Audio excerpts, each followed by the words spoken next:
चाचा से पूछा कि ये जो उग्रवादी हैं, ये आप लोगों को कभी दिखते हैं, कभी उन लोगों से मुलाकात हुई है?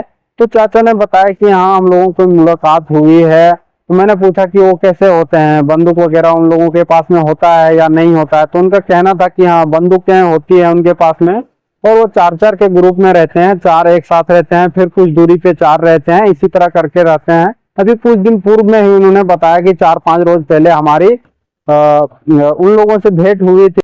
जोहार, नमस्कार साथियों। अभी इस वक्त हैं हम लोग पारसनाथ का जो छोर है, बिल्कुल हम लोग उस छोर पे अभी हैं। आप मेरे पीछे देख सकते हैं कि ये जो कलकल करती हुई पानी जा रही है, ये तोपचाची का जो डैम है उसके लिए जा रही है, और ये काफी ज्यादा ऊपर में है डैम के। यहाँ का जो आने का रास्ता है वो भी बहुत ज्यादा खराब रास्ता है, इसलिए लोग यहाँ पे नहीं आते हैं। जो प्रकृति के दीवाने लोग होते हैं, जो ऐसे छोटी छोटी झरनों में भी जाके खुश होते हैं, वो वैसे लड़कों के लिए, वैसे लोगों के लिए ये जगह बहुत ही अच्छी है। आप मेरे पीछे आवाज भी सुन सकते होंगे, कितनी प्यारी सी आवाज आ रही है।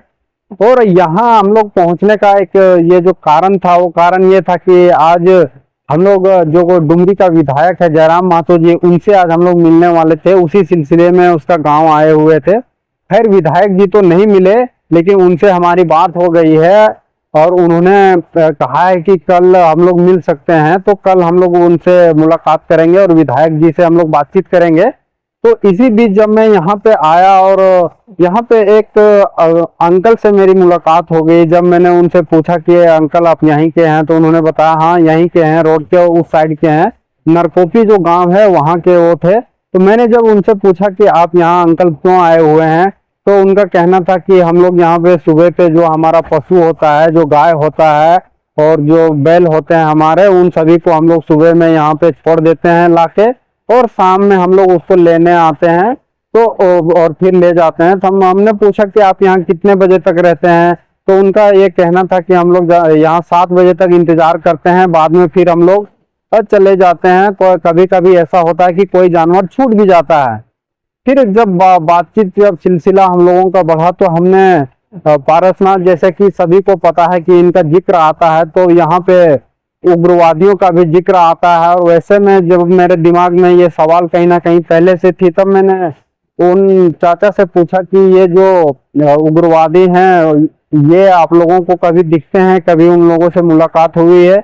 तो चाचा ने बताया कि हाँ, हम लोगों को मुलाकात हुई है। तो मैंने पूछा कि वो कैसे होते हैं, बंदूक वगैरह उन लोगों के पास में होता है या नहीं होता है? तो उनका कहना था कि हाँ, बंदूकें होती है उनके पास में, और वो चार चार के ग्रुप में रहते हैं, चार एक साथ रहते हैं, फिर कुछ दूरी पे चार रहते हैं, इसी तरह करके रहते हैं। अभी कुछ दिन पूर्व में ही उन्होंने बताया कि 4-5 रोज पहले हमारी उन लोगों से भेंट हुई थी। तो हम लोग पूछे कि वो लोग कहाँ से रहते हैं, किधर के रहते हैं? तो उनका कहना था कि आसपास के भी होते हैं, दूर के भी होते हैं, रांची तरफ के भी होते हैं, लेकिन हम लोग किसी को जानते नहीं है, उनका चेहरा ढका होता है। तो बोले वो चाचा आप लोगों की और उन लोगों से क्या बातचीत हुई? तो वो बोलते हैं कि कभी कभी वो लोग खाना मांगते हैं, खाने के लिए ये लोगों से कहते हैं। तो ये लोग कहते हैं कि हम लोग खुद है उतना बढ़िया से नहीं चलता है, तो हम लोग कहाँ से दें, मदद कर पाए? तो ये बेसिकली अपनी जो इनकी जो क्षमता है उसके अनुरूप नहीं है, तो वो सेवा नहीं कर पाते हैं। तो आज भी हम अगर देखें तो पारसनाथ की पहाड़ियों में कहीं ना कहीं ये, तो मधुबन से ऑपोजिट अगर देखें हम लोग, उसके उल्टे साइड में जिधर पिकेट वगैरह नहीं है, जस्ट डैम के बगल में, तो आज भी हमें कहीं ना कहीं ऐसी चीजें सुनने को मिल रही है।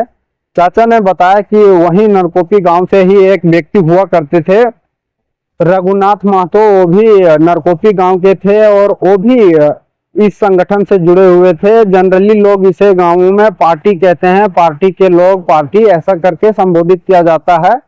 तो वो पहले मुखिया थे, और मुखिया कार्य में रहते हुए बीच में ही मुखिया का जो उनका कार्यभार था, जो उसका कार्यकाल था, उसको छोड़ते हुए और वो फिर पार्टी में शामिल हो गए थे, और बहुत दिनों तक वो पार्टी में फिर सम्मिलित रहे, पार्टी के लिए काम किया उन्होंने।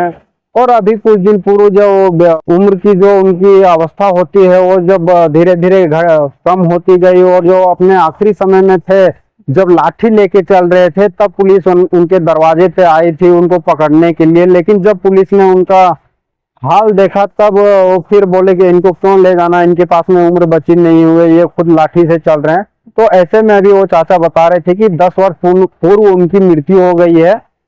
तो अभी भी कहीं ना कहीं हमें ये जो उग्रवादी की घटनाएं हैं या जो उनके लोग, उनसे जुड़े हुए लोग हैं, उन सभी लोगों का आज भी हमें कहीं ना कहीं पारसनाथ की तराइयों में सुनने को मिलता है। बाकी ये जो नज़ारा है बहुत खूबसूरत नज़ारा है, आप नज़ारे को देख सकते हैं, बहुत प्यारा है।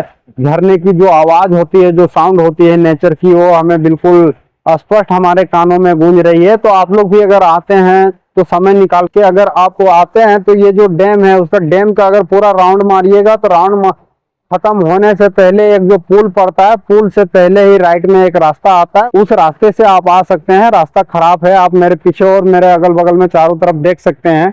यहाँ पे इधर एक पुल बना हुआ है जहाँ पे अभी हम लोग खड़े हैं, यहाँ पे ये पानी जा रही है, इसी से फिर उधर जो पत्थर का स्ट्रक्चर है जिसके वजह से ये झरने जैसी जो इनके आकार है वो बन जाती है। मेरे पीछे देख सकते हैं, जैसे ये पारसनाथ की तलहटी है, मैं तलहटी पे इस वक्त हूँ और आप चारों तरफ मेरे देख सकते हैं। तो जल्द हम लोग मिलेंगे, डुमरी विधायक के साथ में मुलाकात होगी तो उसका भी वीडियो आप लोगों से साझा करेंगे। और अभी झारखंड हमारा जो है वो काफी खूबसूरत दिख रहा है, बारिश की वजह से सभी जगह पे हरियाली है। तो मैं आप लोगों से कहना चाहूंगा कि बाहर निकलिए, देखिए हमारा झारखंड कितना खूबसूरत है, इन सभी चीजों का आनंद लीजिए। मिलेंगे फिर किसी दूसरी वीडियो में, तब तक के लिए आप सभी को एक बार फिर से जोहार।